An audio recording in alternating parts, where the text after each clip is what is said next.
आप अपने आसपास कई सारी दुकानें देखते होंगे, जैसे कि किराने की दुकान, कपड़े की दुकान, दवा की दुकान इत्यादि। आप अपने आसपास काफ़ी सारे कंपनीज़ के बोर्ड्स, बैनर्स, पोस्टर्स इत्यादि भी देखते होंगे। व्यवसाय से हम निरंतर जुड़े रहते हैं, क्योंकि हमारी दिनचर्या में खाना, कपड़ा, दवा, हर चीज़ की आवश्यकता होती है और इन सब की खरीदारी के लिए हमें व्यवसायियों के संपर्क में रहना पड़ता है। लेकिन क्या आप जानते हैं कि एक व्यवसाय और उद्यम में क्या फ़र्क है?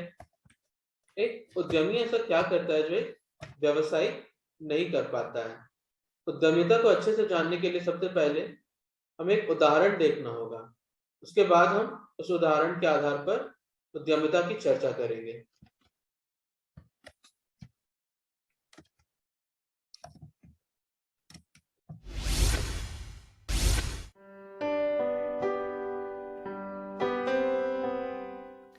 आज तक आपने मिट्टी से घड़े, दिए, गुल्लक, यहाँ तक कि खिलौने बनाने वाले के हुनर के बारे में जरूर सुना होगा। लेकिन क्या कभी आपने मिट्टी की फ्रिज के बारे में सुना है? अगर नहीं, तो आज हम आपको वही बताने आए हैं। एक ऐसे शख्स के बारे में जो मिट्टी का फ्रिज, नॉन स्टिक कले तवा और मिट्टी के थर्मस फ्लास्क बनाने के लिए पहचाना जाता है।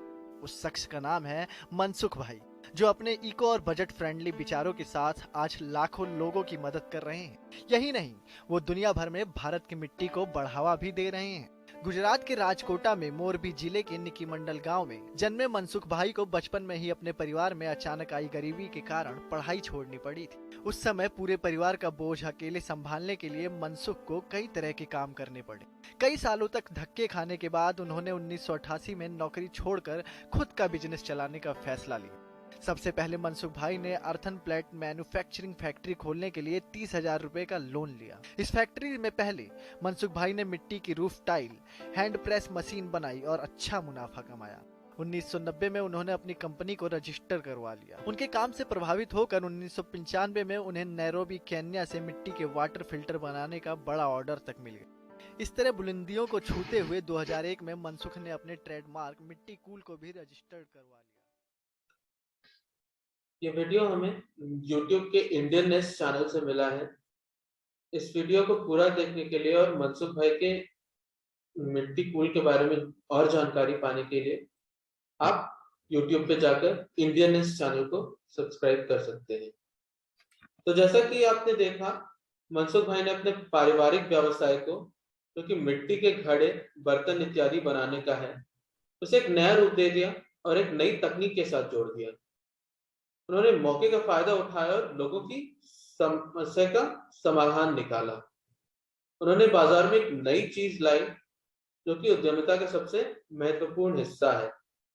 गरीब लोग जो कि फ्रिज को अफोर्ड नहीं कर सकते थे, खरीद नहीं सकते थे, उनके लिए उन्होंने कम दाम वाले फ्रिज बनाए, जो कि किफायती हैं। हमने वीडियो की शुरुआत में एक प्रश्न उठाया था कि एक उद्यमी ऐसा क्या करता है जो एक व्यवसायी नहीं करता। इसका जवाब ये है कि एक उद्यमी समाज को कुछ नया देता है, जो अब तक किसी ने ना दिया हो। अब हम उद्यमिता की परिभाषाओं को देखेंगे।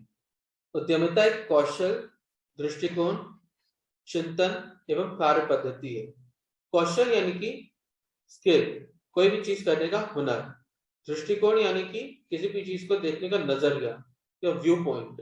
चिंतन यानी सोचना, थिंकिंग। कार्य पद्धति यानी कोई काम करने का तरीका या वर्किंग प्रोसीजर। मनसुख भाई के अंदर मिट्टी के सामान बनाने का कौशल तो पहले से था ही। उन्होंने उसे एक अलग दृष्टिकोण या व्यू पॉइंट से देखा, लोगों की समस्या पर चिंतन करते हुए एक नई कार्य पद्धति निकाली, जिसके बदौलत उन्होंने लोगों को मिट्टी का फ्रिज यानी कि एक नया आविष्कार दिया और लोगों की समस्या का समाधान निकाला।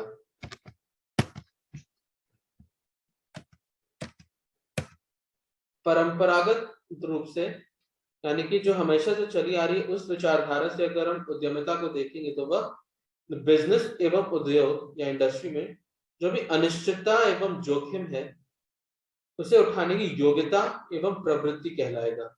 योग्यता यानी कि जोखिम उठाने की हमारी क्षमता, और प्रवृत्ति यानी जोखिम उठाने की हम कितनी इच्छा रखते हैं। आधुनिक युग में उद्यमिता का अर्थ है किसी भी रचनात्मक विचार को एक नव प्रवर्तनकारी या इनोवेटिव योजना के रूप में क्रियान्वित करने की क्षमता। अब सवाल ये उठता है कि रचनात्मक और नव प्रवर्तनकारी में क्या फर्क है। जैसा कि हमने मिट्टी कूल रेफ्रिजरेटर के बारे में देखा, ये एक नई सोच को दर्शाता है एवं कम पैसे में लोगों को फ्रिज की सुविधा उपलब्ध कराकर उस सोच पर अमल करने की योग्यता को भी दिखाता है। नए नए विचार उत्पन्न करने की क्षमता को हम रचनात्मकता कहते हैं, और उस विचार को असल जिंदगी में उतारने की क्षमता को हम नव प्रवर्तन कहते हैं। अब हम आते हैं उद्यमिता के लक्षण या फीचर्स पे। उद्यमिता में हम इनोवेशन लाते हैं, किसी भी चीज में नयापन जो लेकर आते हैं, कुछ भी नया जो बनाते हैं उसको इनोवेशन कहते हैं। अब मुद्दे की बात यह है कि क्या नयापन सिर्फ नए उत्पाद या सेवा देकर ही हो सकता है? नहीं, नयापन हम किसी भी चीज में डाल सकते हैं। जैसे कि कोई नया उत्पाद, जैसे टीवी, कंप्यूटर, फ्रिज इत्यादि तकनीकी यंत्र जो लोगों ने बहुत साल पहले बनाए। किसी चीज की नई उपयोगिता या इस्तेमाल, जैसे कि मोबाइल फोन में पहले हम सिर्फ लोगों से संपर्क करने के लिए, उनसे बात करने के लिए यूज करते थे। आजकल हम इंटरनेट भी चलाते हैं, फोन पे गाने भी सुनते हैं, अपना बहुत सारा काम भी कर लेते हैं।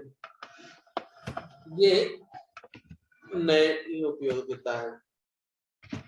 फिर है किसी भी चीज को करने की नई तकनीक, जैसे कि ऑर्गेनिक फार्मिंग या जैविक खेती हम करते हैं, उसमें काम करने की, खेती करने की प्रक्रिया में परिवर्तन लेकर आते हैं। जैसे पहले हम कीटनाशक का प्रयोग करते थे, अब बिना कीटनाशक के पौष्टिक आहार की सुविधा हमें मिलती है। फिर अंत में आता है नए लोगों तक कोई भी चीज पहुंचाना। जैसा कोई गांव में जहां बुनियादी सुविधाएं उपलब्ध नहीं है, वहां पर बैंक, हॉस्पिटल, स्कूल इत्यादि बनाना, ये भी एक इनोवेशन का एग्जाम्पल है। फिर आता है जोखिम उठाना या रिस्क उठाना। क्या बिजनेस में सफलता मिलना निश्चित है, या एक उद्यमी को कई सारे जोखिम का, कठिनाइयों का सामना करना पड़ता है? एक उद्यमी वो होता है जो जोखिम को उठाता है, न कि उससे भागता है, उससे बचता है। हमें बस सोच समझ के और नाप तोल कर जोखिम को उठाना होगा। जोखिम और अनिश्चितता के कई उदाहरण हो सकते हैं, जैसे कोई ऐसी चीज बाजार में लाना जिसका लोगों को पसंद आना निश्चित नहीं है। फिर बाजार से कर्ज लेना, उस कर्ज को चुका पाने की अनिश्चितता। अपनी नौकरी छोड़ना बिजनेस के लिए, तो बिजनेस सफल होने की अनिश्चितता। अब आगे सृजनात्मकता या क्रिएटिविटी। इसका मतलब है नए नए विचार उत्पन्न करने की क्षमता।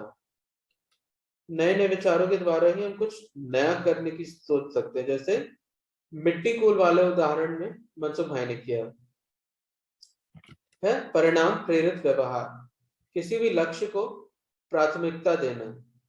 हम जो भी करते हैं उसका परिणाम सोचकर ही करते हैं। कोई भी बिजनेसमैन जो भी कदम उठाता है, उससे पहले यही सोचता है कि हमारा लक्ष्य क्या है, हम जो कर रहे हैं उसका परिणाम हमें लक्ष्य की ओर ले जाएगा या नहीं। हम कोई भी काम बिना सोचे नहीं करते हैं। फिर है वातावरण प्रेरित क्रिया। वातावरण का अर्थ होता है बस सारी चीजें जो व्यवसाय पे असर करती हैं। मूल रूप से वातावरण 5 तरीके के होते हैं: सामाजिक यानी ग्राहकों की पसंद नापसंद, रहन सहन, संस्कृति इत्यादि। आर्थिक, तो महंगाई या मंदी आती है। राजनीतिक, इसमें सरकार, नियम कानून ये सब आते हैं। तकनीकी उत्पाद, जितने नए नए उत्पाद आते हैं, नवीन उत्पादन तकनीकें एवं यंत्र, नई सेवाएं, सब तकनीकी वातावरण। फिर भौतिक वातावरण यानी फिजिकल एनवायरनमेंट, हम कहाँ पे रह रहे हैं, हमारे ग्राहक हमसे कितने दूर हैं, हम जिनसे सामान खरीदते हैं वो हमसे कितने दूर हैं, सप्लायर्स।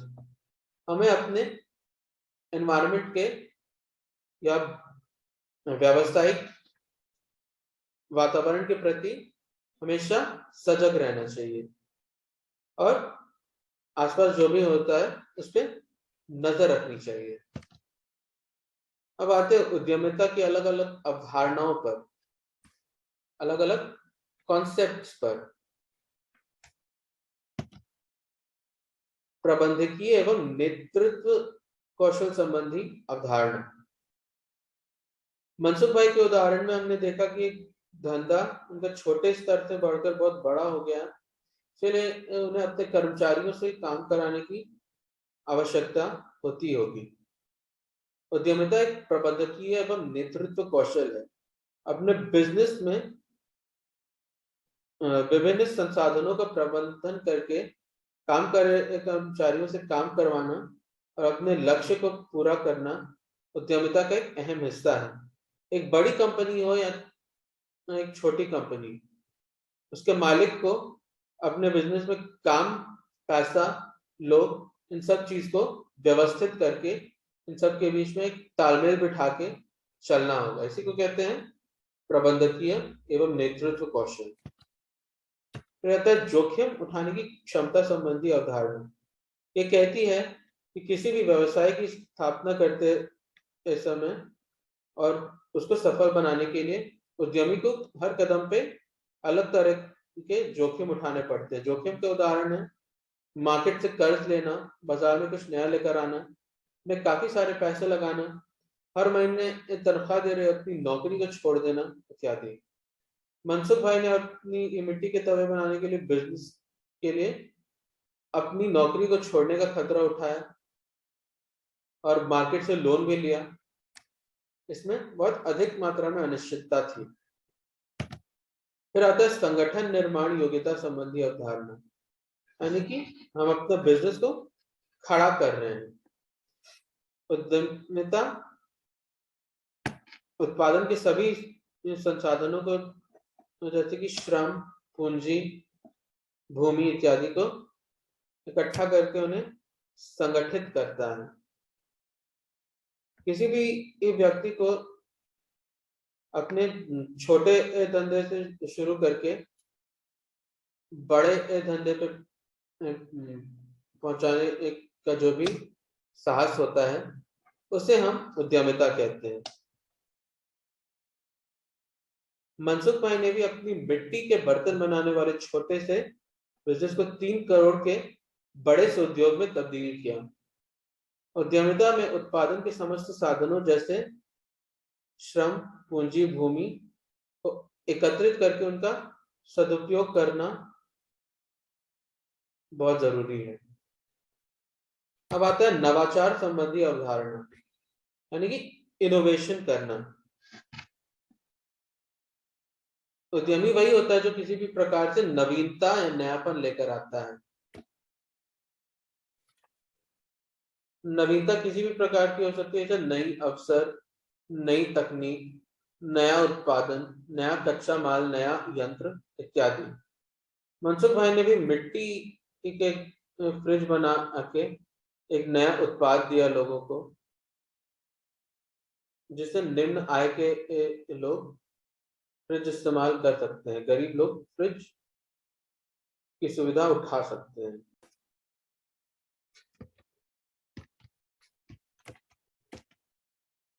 अब आता है अवसर खोजने की प्रक्रिया संबंधी अवधारणा।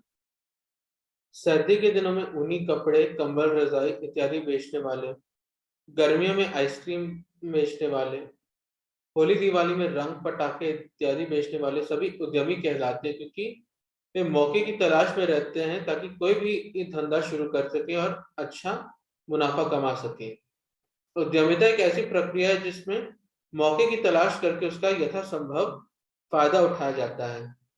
2001 भूकंप में जब मनसुख भाई का बहुत बड़ा नुकसान हुआ, तो उन्होंने अखबार के आर्टिकल जिसमें उन्हीं के टूटे हुए घरों के टुकड़ों के बारे में लिखा हुआ था, उनसे मिट्टी के फ्रिज बनाने का उपाय सोचा। उस आर्टिकल का शीर्षक था गरीब का टूटा हुआ फ्रिज, उच्च उपलब्धि की क्षमता संबंधी अवधारणा। क्या उद्यमिता अगर सिर्फ बिजनेस शुरू कर देना है या फिर उसके विकास में भी योगदान देना होगा? जिस उद्यमी के पास बड़ी उपलब्धि हासिल करने की क्षमता होती है, उनके उद्यमिता की स्तर उच्च होती है।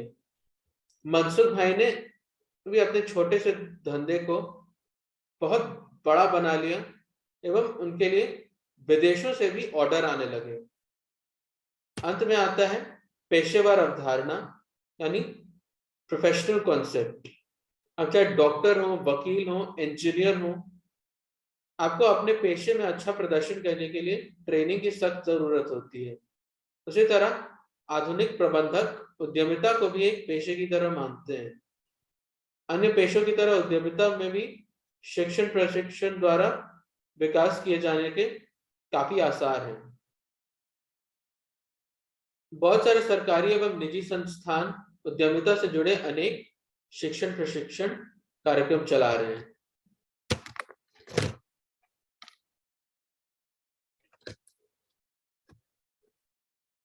फिर है परिणाम अभिमुखी अवधारणा। यह उद्यमिता की आधुनिकतम अवधारणा है। इस अवधारणा के अनुसार किसी भी लक्ष्य की प्राप्ति के लिए आप क्या प्रयास कर रहे हैं, कितना परिश्रम कर रहे हैं, इससे ज्यादा महत्वपूर्ण है कि आपके लक्ष्य की पूर्ति हुई या नहीं। हम जो भी करते हैं उसका परिणाम तो अपेक्षित होता ही है। बिना किसी परिणाम की उम्मीद के हम कोई भी काम नहीं करते। उसी प्रकार एक धंधा शुरू करने से पहले भी हम अपना लक्ष्य तय करते हैं कि हमें क्या प्राप्त करना है, कितने बड़े पैमाने पे बिजनेस को लेकर जाना है, कितना मुनाफा कमाना है, आगे चलकर किस किस प्रोडक्ट में या सर्विस में हमें डील करना है। अगर आपने अपने लक्ष्य को हासिल कर दिया तभी एक उद्यमिता कहलाएगी, अन्यथा नहीं। इसी के साथ हम अपना ये वीडियो समाप्त करते हैं। हम जल्दी ये मिलेंगे इस वीडियो के अगले भाग के साथ।